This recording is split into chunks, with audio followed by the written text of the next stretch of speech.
Wow. It was something unbelievable. And then when it got to that point, I went straight to hell. You went straight to hell. How do you know it was hell? What did you? It what was did you- number one, it was a very short fall. You go from an area view and then boom, I could feel myself get pulled down immediately. I went straight to hell.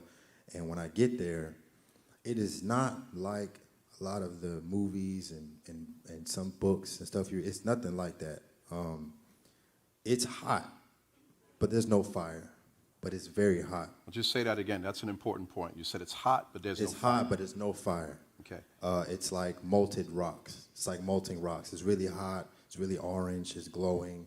I'm talking thousands of degrees glowing. Like, it's not supernatural in the way of heavenly, but this is still a supernatural thing because the ground is thousands of degrees, but your feet aren't burnt.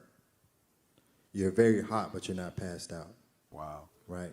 And see, a lot of people don't realize that the Bible actually says that hell will one day be cast into the lake of fire. Yes. So hell right now is not necessarily the fire. fire, but the Revelation says it will one day be cast into the lake of fire. Yes. So you saw that place right now. That and where do you think it was? Because you say you went down. Where, you have any sense as to where you were? If I had to take an educated guess, I would say more like the center of the earth is what it felt like. It felt like the center because it's glowing, molten rocks all around you. It's like people are standing on shells of rock. It's very hot. It's glowing. You're very thirsty. You can't breathe. You're extremely hungry. There's extreme torment. I mean, the odor is terrible. I mean, everything about hell you can imagine is everything bad you can imagine life is what hell is. You can't breathe. You can't talk. You're in torment. You're screaming. It's very hot. It's not fire, but it's very hot. You can't seem to grasp the concept of real life because it's all of your worst.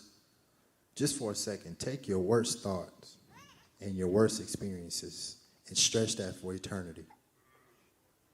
Never goes away. Take the deepest hurts and the deepest things, the worst mistakes, all of those things, and the devil puts it to where like you are thinking about that stuff so much, you are losing your mind for the rest of your life, for eternity, forever.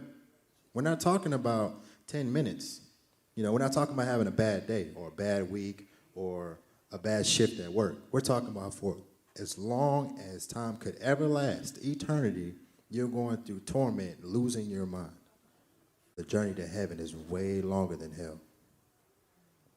That fall to hell was short. You're there, right? And the journey to heaven is the same way, but you can feel it is a lot longer. I mean, it's far. Which goes to the point of like, it doesn't take much, you fall straight into hell. You really got to walk this thing out and take this serious to get to heaven because it's a long, skinny road. Wow, man. So you're in heaven now. Mm-hmm. Are you outside of some gates? Are you in a place? Tell us the first thing you remember about being in heaven. The first thing I remember is amazement from the simple fact that when you're in that much torment, being in hell like that, because it's more torment than I could really honestly put in words. As soon as I get to heaven, I have the most comfortable feeling you can ever imagine. Just that quick.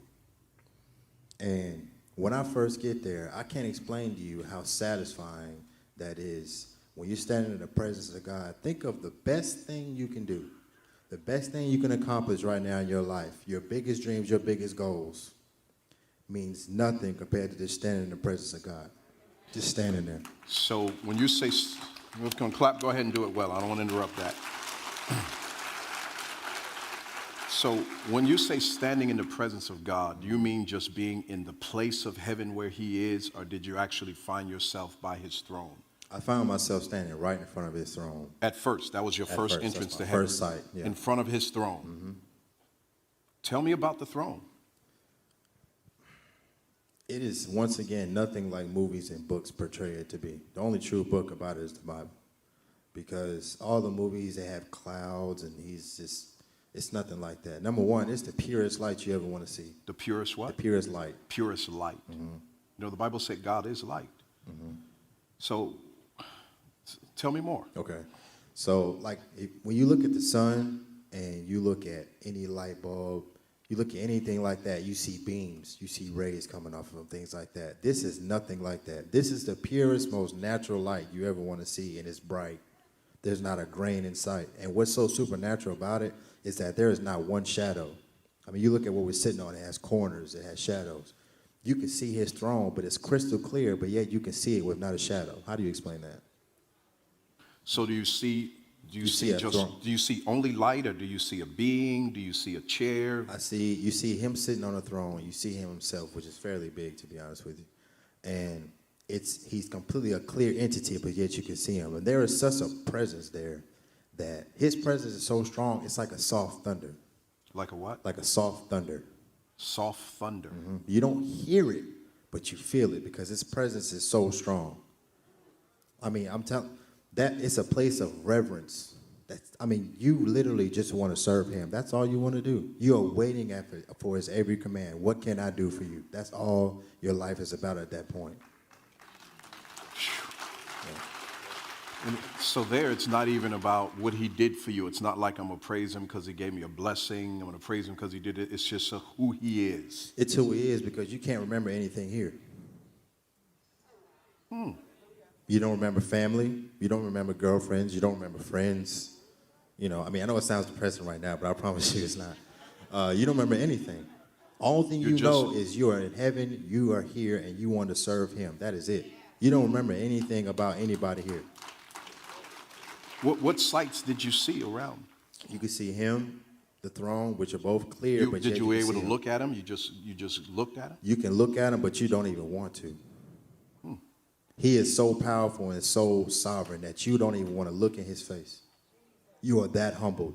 You can see him, but it's not just about his light being so bright. It's about you respect and honor him so much. I don't even want to look at your face. I just want to look at here and listen for what you want me to do. What is your instructions?